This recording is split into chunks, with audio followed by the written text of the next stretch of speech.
விஜயதசமியொட்டி மகாராஷ்டிர மாநிலம் நாக்பூரில் நடைபெற்று வரும் நிகழ்ச்சியில் ஆர்எஸ்எஸ் தலைவர் மோகன் பகவத் உரையாற்றி வருகிறார். அந்த காட்சிகளை தற்பொழுது பார்க்கலாம்.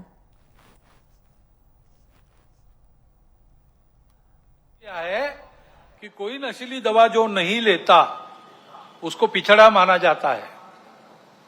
इस प्रकार का वातावरण भी उत्पन्न हो रहा है और हम देखते हैं कि हमारे देश की परंपरा क्या है, हमारा देश कैसा है. एक द्रौपदी के वस्त्र को हाथ लगा, महाभारत हो गया. एक सीता का हरण हो गया, रामायण हो गया. यहां पर कैसी घटनाएं घट रही है. अब कलकत्ता में जो हुआ आरजीकर अस्पताल में, लज्जाजनक घटना है, हम सबको कलंकित करने वाली घटना है. और ये एक नहीं है,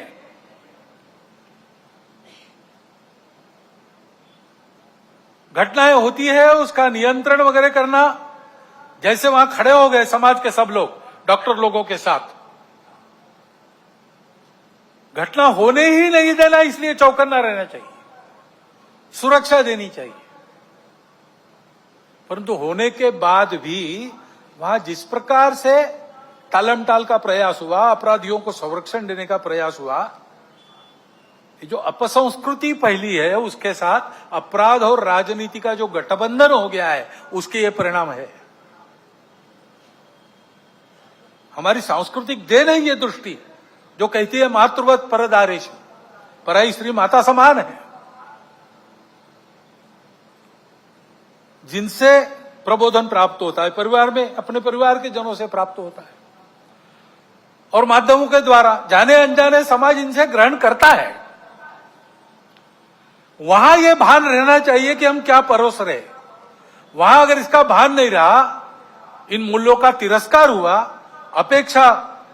उपेक्षा हो गई, तो फिर वो महंगा पड़ेगा.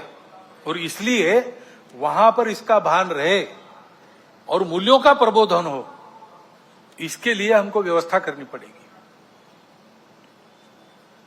ये जो परिस्थिति सारी चल रही है उसमें हम देखते हैं कि सारे खतरे संस्कार भ्रष्टता के कारण और आपस में अलगाव की हवा बहती है, उसमें बह जाने के कारण देश में सर्वत्र आप देखिए, सीमा से लगे पंजाब है, जम्मू कश्मीर है, लद्दाख है, समुद्री सीमा पर केरल है, तमिलनाडु है और बिहार से मणिपुर तक पूरा पूर्वांचल है, अस्वस्थ है.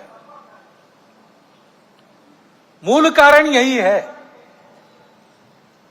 इन प्रदेशों में सारी परिस्थिति उपस्थित है.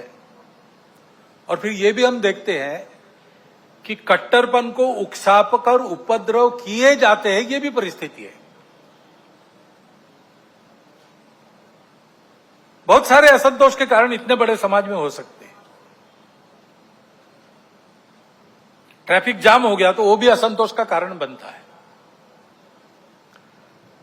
असंतोष को व्यक्त करने के रास्ते भी हमारे संविधान ने बताए. प्रजातांत्रिक रीति से हमको जो अच्छा नहीं लगता उसका विरोध हम कर सकते हैं, करना भी चाहिए. अगर अपने को अच्छा नहीं लगता चुप रहो, ऐसा कोई नहीं कह सकता. परंतु उसकी एक पद्धति है, उसका पालन होना चाहिए. उसको ताक पर रखकर कानून संविधान को छोड़ते हुए कहीं किसी ने कुछ किया, पूरे समाज को जिम्मेवार मानकर ये जो उपद्रव होते हैं, इसको असंतोष के जगह गुंडागर्दी करना ज्यादा अच्छा है. कि गुंडागर्दी होती है और कहीं कहीं ये हो जाती है समाज के कट्टर स्वभाव के कारण, अथवा कहीं कहीं इसको कराया जाता है. कभी कभी समाज करता नहीं, उपद्रव करने वाले आके करके चले जाते हैं. पूज्य बाबा साहब आंबेडकर साहब ने इसी के प्रति हमको सचेत किया था. संविधान समिति ने जब संविधान अर्पण किया, संसद में बाबा साहब के 2 भाषण हुए, उसमें एक में उन्होंने उल्लेख किया है, इन बातों को उन्होंने ग्रामर ऑफ अनार्की, अराजकता का व्याकरण कहा है. अब ये इशारा हमको मिल चुका है, हम लेकिन ऐसा करते हैं. अभी गणेश उत्सव के पथराव विसर्जन के जुलूसों पर हुआ, क्यों हुआ? कोई कारण नहीं था. ऐसी बातों का नियंत्रण त्वरित करना प्रशासन का काम है। कहीं करते हैं, कहीं थोड़ी ढिलाई भी दिखती है, परंतु प्रशासन आते तक तो समाज को भुगतना पड़ता है। तो इसलिए समाज को तैयार रहना चाहिए, सावधान रहना चाहिए, तैयार रहना चाहिए। गुंडागर्दी नहीं चलने देनी है। गुंडागर्दी को किसी का सैंक्शन नहीं है, और गुंडागर्दी किसी की भी हो वो क्षम्य नहीं है। अपना और अपनों का प्राण और चीज वस्तु इसकी रक्षा करना ये अपना अधिकार है, मूलभूत अधिकार है। बातें प्रशासन को, पुलिस को करनी है, उनको ही करनी देनी चाहिए। उनके आते तक अपने प्राण को बचाना, अपनों के प्राणों को बचाना ये अपना अधिकार है। उसके लिए समाज को सजग रहना पड़ेगा। सजगता से होगा ही नहीं, हो गया तो सन्नद्ध भी रहना पड़ सकता है। भाई वर्णन सारा किसी को लड़ाने के लिए नहीं कर रहा हूं, डराने के लिए भी नहीं कर रहा हूं। ये परिस्थिति है, दूसरी भी है, अच्छी परिस्थिति भी है, अच्छी बातें भी हो रही। हमको इस परिस्थिति में से जाना है, और इसलिए क्योंकि हम सबकी इच्छा है अपना देश एकात्म हो, सारे झगड़े समाप्त हो, अपना देश बड़ा बने, सबकी इच्छा है, सबका कर्तव्य भी है। और इसलिए समाज की एक विशिष्ट प्रकार की स्थिति चाहिए, विशिष्ट दिशा में प्रयासों की आवश्यकता रहती है। समाज स्वयं जगता है, अपना पुरुषार्थ करता है, तब महापुरुष, संगठन, संस्थाएं, प्रशासन, शासन ये सब सहायकारी होते हैं। समाज की स्वस्थ स्थिति से सारे उपद्रव टल जाते हैं। जैसे इम्यूनिटी कम होने के बाद रोग आते हैं, स्वस्थ अवस्था शरीर की ढलती है, बीमारियां बाद में घेरती है, और बीमारियां भी स्वस्थता को नष्ट करती है। और इसलिए यह स्वस्थ अवस्था समाज की सशक्त अवस्था, यानी समाज की संगठित अवस्था है। समाज को सशक्त रहना चाहिए, संगठित रहना चाहिए, क्योंकि दुर्बलों की परवाह देव भी नहीं करते। अश्वम नैव गजम नैव व्याघ्रम नैव च बलि किसकी देनी यज्ञ में चर्चा हुई। कहते हैं क्या घोड़े की? नहीं, वो तो लात मारेगा। हाथी? नहीं, बहुत बड़ा है। शेर? नहीं बाबा, वो तो बिल्कुल नहीं। फिर किसको? तो बकरे को काटो, कुछ नहीं कर सकता। देवो दुर्बल घातका। और इसलिए इस स्वस्थता को, संगठित को उत्पन्न करने के लिए संपूर्ण समाज में कुछ विषय हम शताब्दी वर्ष के पश्चात ले जाएंगे। अभी 1.25 साल शुरू हुआ है, वो पूरा होगा 1925 में। उसके बाद साल भर शताब्दी वर्ष का कुछ चलेगा। उसके बाद समाज में हम विषय लेने जाने वाले हैं। समाज के स्वस्थ स्थिति की पहली शर्त है सामाजिक समरसता और सद्भावना। इसके बिना संगठन संभव नहीं। और इसलिए इन बातों को ले जाना है। लेकिन ये बात ले जानी है, कार्यक्रम ले जाने से नहीं होता। कुछ प्रतीकात्मक कार्यक्रम कर लिए तो समरसता सद्भावना नहीं आती है। व्यक्तिगत स्तर पर, पारिवारिक स्तर पर काम करना पड़ता है। समाज के सभी वर्गों में व्यक्तियों की और कुटुंबों की मित्रता होनी चाहिए। मैं जितने दायरे में घूमता हूं, फिर काम करता हूं, वहां के सब प्रकार के रहने वालों में मेरे मित्र होने चाहिए।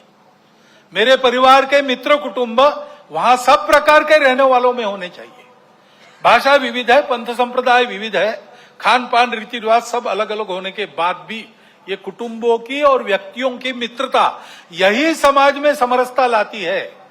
प्रबोधन करने के लिए बाकी सब काम आता है, आचरण करने के लिए ये प्रत्यक्ष मित्रता चाहिए। और जहां जहां लोगों को समझाना संभव है, अपनी इतनी साख है, वहां समझा के पर्व त्योहार सबके होने चाहिए। ये विषमता इतनी विचित्र हो गई कि हमने अपने संतों को, देवों को, सबको बांट लिया। वाल्मीकि जयंती वाल्मीकि बस्ती में ही क्यों हो? वाल्मीकि ने रामायण तो पूरे हिंदू समाज के लिए लिखा, तो भगवान वाल्मीकि की जयंती सब मिलके मनाए, भगवान रविदास की जयंती सब मिलके मनाए। सारे पर्व त्योहार मिलके पूरा हिंदू समाज करे, सहभागी हो। बाहर से सहभागी हो, अंदर जाकर सहभागी हो, ये सहभागिता चाहिए। और समाज के श्रद्धा के या उपयोग के जो केंद्र होते हैं, मंदिर है, पानी है, स्मशान है, वो सबके लिए खुले चाहिए, ऐसा वातावरण चाहिए। ये हमको करना पड़ेगा, इसको लेकर हम समाज में जाएंगे। अपने समाज में अनेक जाति वर्ग है, उनका अपना अपना नेतृत्व है, उस नेतृत्व के हाथ में संस्थाएं हैं, उन संस्थाओं के द्वारा उन जाति वर्गों का संचालन होता है, अच्छी तरह होता है।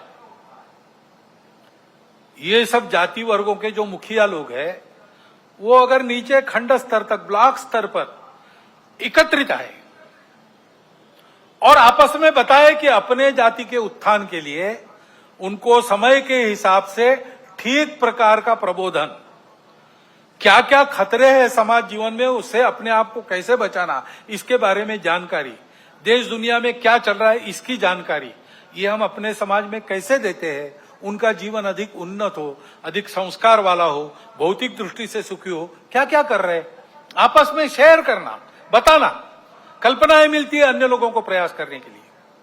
लेकिन इनके साथ और दो विषयों की चर्चा करना।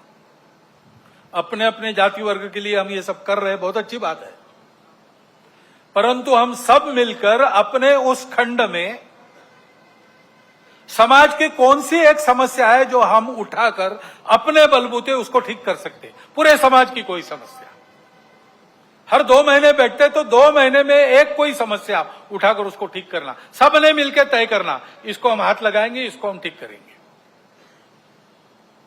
और दूसरा ये तय करना कि हम सब जाति वर्ग यहां रहते हैं, हम मिल रहे हैं, वो हम में जो दुर्बल जाति है उसके लिए हम सब मिलकर क्या कर सकते हैं। ऐसी एक बैठक में मैं था, वह वाल्मीकि बंधु थे, उन्होंने खड़े होकर बताई अपनी समस्या। हमारे बच्चों के लिए विद्यालय नहीं है, सरकारी विद्यालय चलता नहीं है, प्राइवेट विद्यालय हमको पुराता नहीं है, बच्चे कहां पढ़े। तो वहां राजपूत समाज के लोग बैठे थे, खड़े हो गए, उन्होंने कहा आपकी बस्ती तो हमारी बस्ती को लगकर है। उनका है, बोले हमारा स्कूल है, 20% लोगों को हम लेंगे, बिना फीस के पढ़ाएंगे, और वो काम शुरू हो गया। समाज में विभिन्न जाति वर्गों के लोग बैठकर नियमित इन 3 विषयों का विचार अगर करते हैं तो समाज में सद्भावना नहीं रहेगी तो क्या रहेगा, और कौन उस सद्भावना को तोड़ सकेगा। क्योंकि सब जानते हैं कि हम अपना भी विचार करते हैं, सबका भी विचार करते हैं, हम सब एक दूसरे से लगे हैं, हमारी संबंध है। ये करना पड़ेगा, इस बात को लेकर हम जाएंगे और हम आए, इसकी राह देखने की आवश्यकता नहीं, जहां हो सकता है वहां शुरू होना चाहिए। दूसरा विषय सामने आता है, जागतिक समस्या है, पर्यावरण की। सारी दुनिया त्रस्त है, एक बड़ा प्रश्न चिन्ह चिंतकों के सामने है, सृष्टि रहेगी कि नहीं रहेगी, और अपने देश में भी उसका अनुभव हो रहा है। हम देखते हैं हमारे यहां पर तरह तरह के उत्पाद हो गए, ऋतु विचित्र बन गई, कभी भी आती है, और जब आती है तब फूट पड़ती है।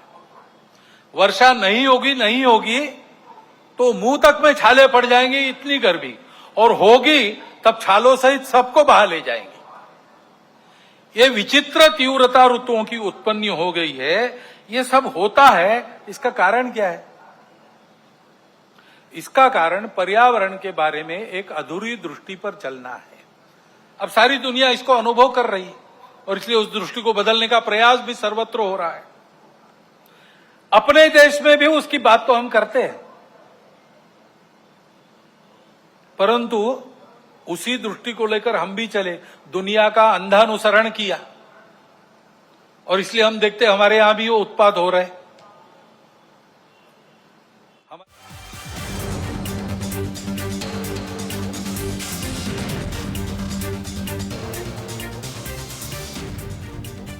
விஜயதசமியையொட்டி மகாராஷ்டிர மாநிலம் நாக்பூரில் நடைபெற்று வரும் நிகழ்ச்சியில் ஆர்எஸ்எஸ் தலைவர் மோகன் பகவத் உரையாற்றிய நேரலை காட்சிகளை பார்த்தோம். அப்போது அவர் பல்வேறு விஷயங்களை முன்னிறுத்தி உரையாற்றினார்.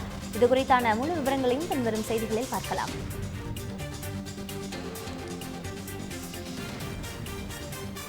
விஜயதசமியையொட்டி மகாராஷ்டிர மாநிலம் நாக்பூரில் நடைபெற்று வரும் நிகழ்ச்சியில் ஆர்எஸ்எஸ் தலைவர் மோகன் பகவத் உரையாற்றி வருகிறார். அதனை தற்பொழுது பார்க்கலாம். अपना काम करने आता है, चले जाता है, तो भीड़ रहती है, ठेला ठेली होती है, सब होता है, लेकिन ठीक से चलना है तो मिलके चलने का शास्त्र रहता है, मिलके चलने के नियम होते हैं। देशकाल परिस्थिति अनुसार परिवर्तन भी होता है। आज 2 पथ संचलन होने वाले थे, एक करना पड़ा, एक उसमें 6 कतारों में चलने वाला था, सबको 4 में चलना पड़ा, क्योंकि वर्षा के कारण एक परिस्थिति आई। ऐसे परिवर्तन होते रहते हैं, लेकिन अपने समय में जो भी नियम है साथ चलने के, उसका पालन करना चाहिए। नागरिक अनुशासन होता है, कई प्रकार के कर बिल भरने पड़ते हैं, समय पर भरना चाहिए। दीनदयाल जी ट्रेन में जा रहे थे, ट्रांजिस्टर बंद कर दिया, सामने वाले को कहा कि आपके पास ट्रांजिस्टर लगाओ, मुझे वार्ता न्यूज सुननी है। सामने वाले ने कहा अभी तो आपने बंद किया आपका, तो मैंने इसलिए बंद किया कि अभी इसका लाइसेंस रिन्यू करना बाकी है, अभी इसका लाइसेंस समाप्त हो गया, रिन्यू करने के बाद मैं लगाऊंगा, तब तक कृपया आपका दीजिए। दीनदयाल जी बड़े व्यक्ति थे, नेता थे, भारतीय जनसंघ के अध्यक्ष थे। वो ये नहीं करते तो उनको कोई कुछ कहता नहीं, लेकिन उन्होंने इसका ध्यान रखा। गलती से एक बार सब्जी वाली को खोटा पैसा चला गया, वापस आए कार्यालय से, सारा खुर्दा ढूंढ के वो खोटा पैसा वापस लिया, खरा पैसा दिया, खोटा पैसा नदी में फेंक कर आए, क्योंकि दूसरा कोई उसका उपयोग न करे। ये आचरण, ये समाज के नियम होते हैं, राहदारी के नियम होते हैं। कैसे चलना, कितना स्पीड, लाल बत्ती, हेलमेट, सारी बातें, इन सबका ठीक से पालन होना चाहिए, श्रद्धापूर्वक पालन होना चाहिए, अक्षरशः और भाव ध्यान में रखकर भी।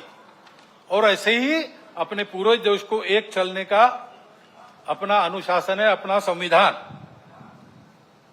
वो संविधान हम सब लोगों ने अपने लिए धारण किया है। संविधान की प्रस्तावना में पहला वाक्य है, हम भारत के लोग अपने आप को इस संविधान को अर्पण करते हैं। इस भाव के ध्यान में रखना। वो संविधान अपने देश के चलने का अनुशासन है, उस अनुशासन का भी पालन होना चाहिए। और इसलिए उस संविधान के 4 प्रकरण विशेष महत्वपूर्ण है। सबको उसका प्रबोधन मिलना चाहिए, सब में उसकी चर्चा होनी चाहिए।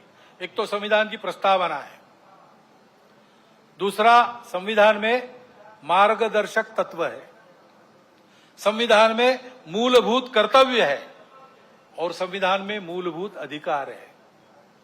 सामान्य लोगों को भी इसकी जानकारी मिलनी चाहिए, उसके प्रबोधन की व्यवस्था होनी चाहिए। घर में से, स्वभाव में से हमको मिलजुल कर चलने की कला मिलती है, वो मिलनी चाहिए।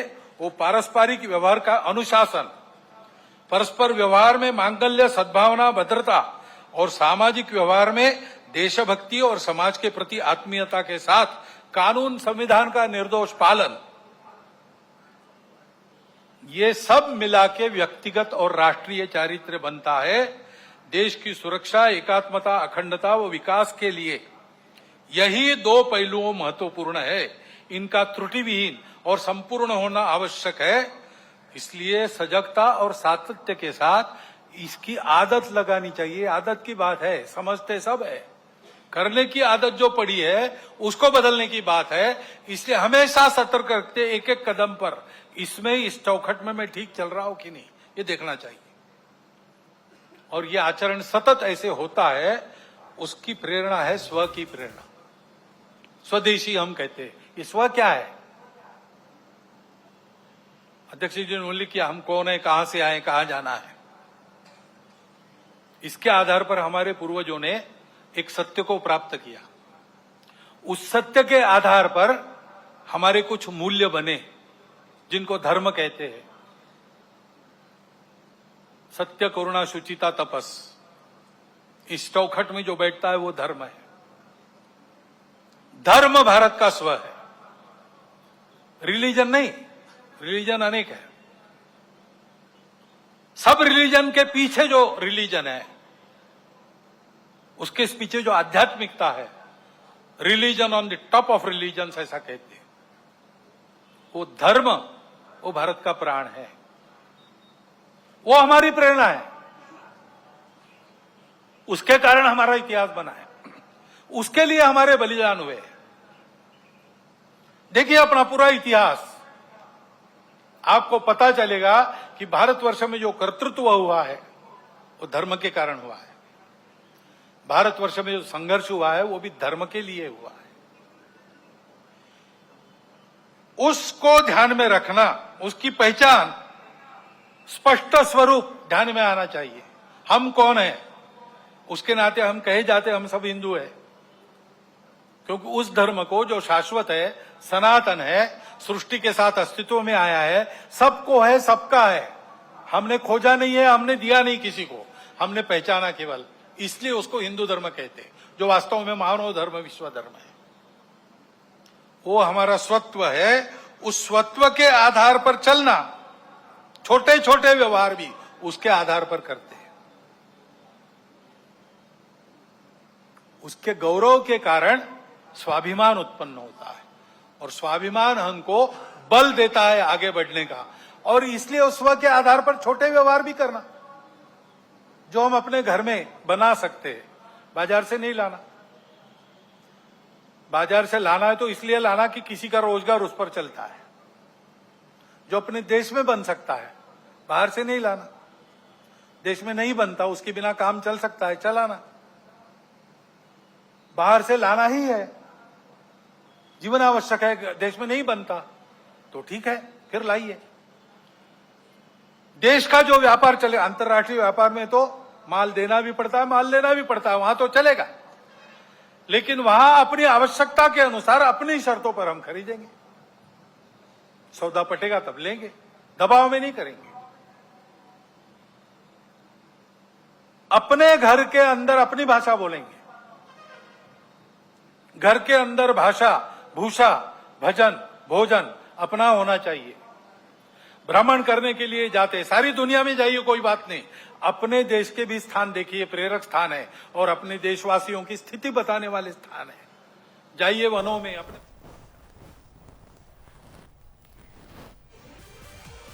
மகாராஷ்டிர மாநிலம் நாக்பூரில் நடைபெற்று வரும் நிகழ்ச்சியில் ஆர்எஸ்எஸ் தலைவர் மோகன் பகவத் உரையாற்றிய நேரலை காட்சிகளை பார்த்தோம். அப்போது வங்கதேசத்தில் இந்தியாவிற்கு எதிரான கருத்துகள் பரப்பப்படுகின்றன என்பன உள்ளிட்ட பல்வேறு விஷயங்களை அவர் முன்னிறுத்தி உரையாற்றினார். மேலும் இந்தியா பல்வேறு துறைகளில் வளர்ச்சி கண்டுள்ளது எனவும், சிலர் இந்தியாவின் வளர்ச்சிக்கு எதிராக உள்ளனர் எனவும் அவர் சில விஷயங்களை முன்னிறுத்தி உரையாற்றினார். அது குறித்த நேரலை காட்சிகளை பார்த்தோம். மேலும் இது தொடர்பான முழு விவரங்களையும் பின்வரும் செய்திகளில் பார்க்கலாம்.